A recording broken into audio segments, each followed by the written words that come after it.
Hello everyone, how are you all? So এইভাবে বললে এক ধরনের ইমপ্রেশন ক্রিয়েট হবে। আবার যদি আমি এইভাবে বলি, hey everyone, how are you all? So এই যে আমার এই দুইটা ভয়েসের মধ্যে কিন্তু অনেক পার্থক্য ছিল। আমি একটা স্টেজে এসে যদি এভাবে কথা বলি, এই কি অবস্থা, hello everyone, how are you all, এইভাবে যদি কথা বলি, আবার যদি এভাবে কথা বলি, hello everyone, this is me JK Basar once again from Unmukto Bidyapith. এই যে আমার হাত এবং আমার মুখের যে ফেসাল এক্সপ্রেশন, এগুলো কিন্তু অনেক ভিন্ন ছিল। Hello everyone, this is me JK Bashar once again from Unmukto Vidyapith, and in today's video I'm going to share with you that what should we do when I'm presenting myself in front of others or in a public place. আজকের এই ভিডিওতে আমি JK Bashar আপনাদেরকে জানাবো যে যখন আমরা নিজেকে পাবলিক প্লেসে একজন পাবলিক স্পিকার হিসেবে উপস্থাপন করছি, তখন আসলে আমার কোন কোন কাজগুলো করা উচিত। সো আমরা গত ভিডিওতে দেখেছিলাম যে একটা কনভারসেশন আমরা কতটুকু কথা বলবো এবং কতটুকু শুনবো। আজকের এই ভিডিওতে আমরা দেখবো যে একটা পাবলিক স্পিকিং এ বা প্রেজেন্টেশন দেওয়ার সময় আসলে আমরা কোন বিষয়গুলোতে কতটুকু ফোকাসড হব।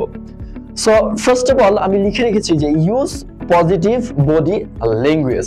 সো আমরা যখন কথা বলি, আমাদের বডি ল্যাঙ্গুয়েজের মাধ্যমেও কিন্তু অনেক কিছু আমার অডিয়েন্স বুঝতে পারে। সো আমরা মোস্ট অফ দ্য স্পিকার বা মোস্ট অফ দ্য পিপল যে কাজটা করি সেটি হচ্ছে যে আমরা চেষ্টা করি মুখের যে কথাবার্তা বা ভার্বাল কমিউনিকেশন সেটিতে বেশি মনোযোগী হওয়ার। কিন্তু ডক্টর আলবার্ট মেহরেবিনস ল নামে একটা ল আছে, যেটা আমি লিখে রেখেছি একদম সংক্ষেপে। সেখানে স্যার বলেছেন যে আমরা যখন কোথাও প্রেজেন্টেশন দিচ্ছি, কোনো পাবলিক প্লেসে কিংবা কোথাও, চেষ্টা করব মাত্র 7% ফোকাসড হওয়ার, সেটা হচ্ছে যে মুখের কথাবার্তায়। অর্থাৎ আমরা যে মুখ দিয়ে কথাবার্তা বলছি, এই ভার্বাল কমিউনিকেশনটা মাত্র 7% কন্ট্রিবিউট করে আমার একটা প্রেজেন্টেশনে। 38% কন্ট্রিবিউট করে আমি কোন ভয়েসে কথা বলছি বা কোন টোনে কথা বলছি, ভয়েস এন্ড টোন।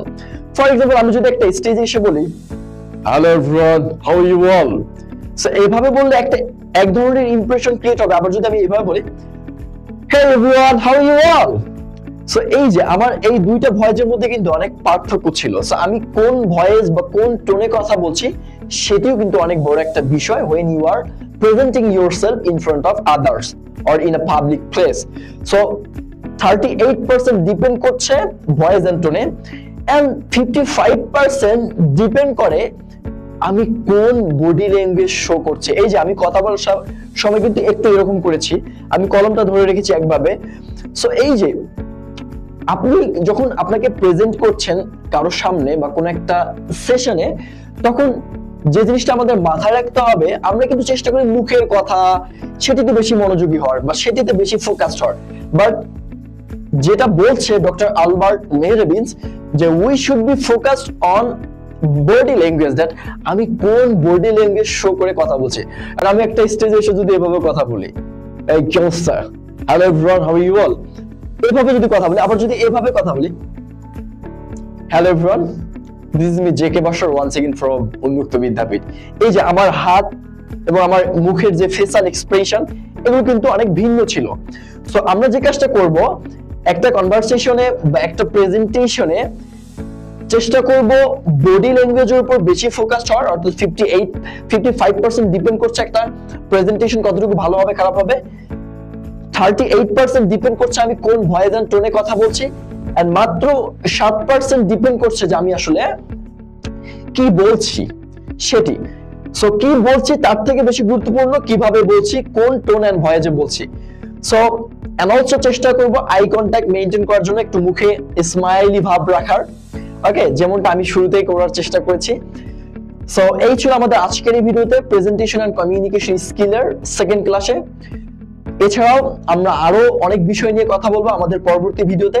আজকের এই ভিডিওটা আপনার কেমন লেগেছে তা অবশ্যই কমেন্ট করে জানাবেন এবং অপরকে জানানোর জন্য ভিডিওটা শেয়ার করে দিবেন।